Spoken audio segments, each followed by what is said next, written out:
At 5 o'clock on a September afternoon, Ronald Torbay was making preparations for his third murder. He was in the bathroom of the house that he had recently rented. For a moment he paused to look in the mirror. A sound in the kitchen below worried him. Was Edith coming up to have her bath before he had prepared it for her? No, it was all right, she was going out of the back door. Each of his 3 marriages had followed the same pattern. Using a false name, he had gone on holiday to a place where no one knew him. There he had found a middle-aged, unattractive woman, with some money of her own and no family. He had talked her into marrying him, and she had then agreed to make a will which left him all her money. From the moment he saw Edith, sitting alone at a little table in the restaurant of a seaside hotel, he knew she was his next subject. He could see from her face that she was not happy. After dinner he spoke to her. After that, everything went as he expected. His methods were old-fashioned and romantic, and by the end of a week she was in love with him. Her background was very suitable for Ronald's purpose. After teaching at a girls' school for 10 years, she had gone home to look after her sick father and had stayed with him until he died. 5 weeks after they met, Ronald married her, in the town where they were both strangers. The same afternoon they both made a will leaving all their property to each other. Ronald had decided that it was time to act.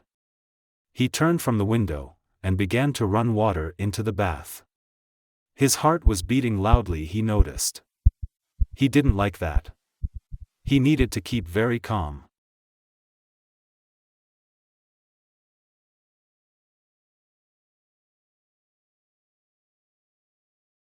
Edith was a shy person, but now new people had moved into the house next door, and there was a danger of some silly woman making friends with her. He didn't want that just now.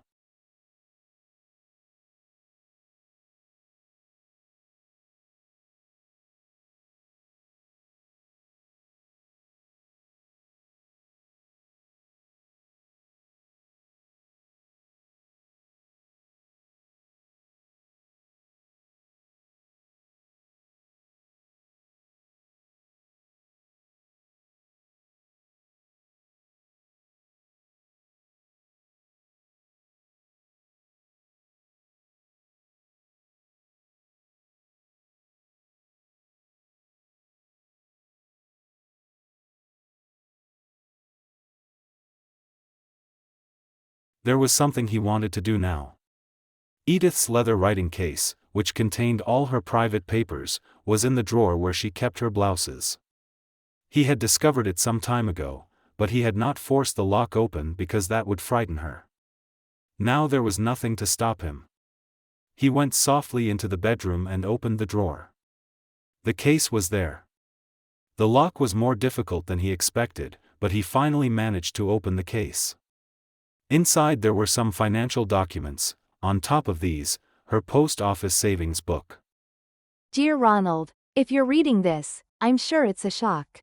I never wanted to write this, but your actions left me no choice. Didn't you think a middle-aged woman, rushed into marriage, would question why? At first, I believed I loved you, but when you asked me to make a will on our wedding day and started changing the bathroom, I grew suspicious. So, I went to the police. The neighbors you've never spoken to? They're undercover, a police inspector and a policewoman. They showed me articles about 2 women who died after their marriages, both in accidents involving baths. The photos weren't clear, but I recognized you. The police have been looking for you since your second wife's brother gave them the photos. They needed proof, so I agreed to play my part. If one day you can't find me in the bathroom, I'll be next door, safe. I may have been foolish to marry you, but I'm not as foolish as you think. Ronald's mouth was uglier than ever when he finished reading the letter. The house was still quiet. But in the silence he heard the back door open suddenly, and heavy footsteps rushed up the stairs towards him.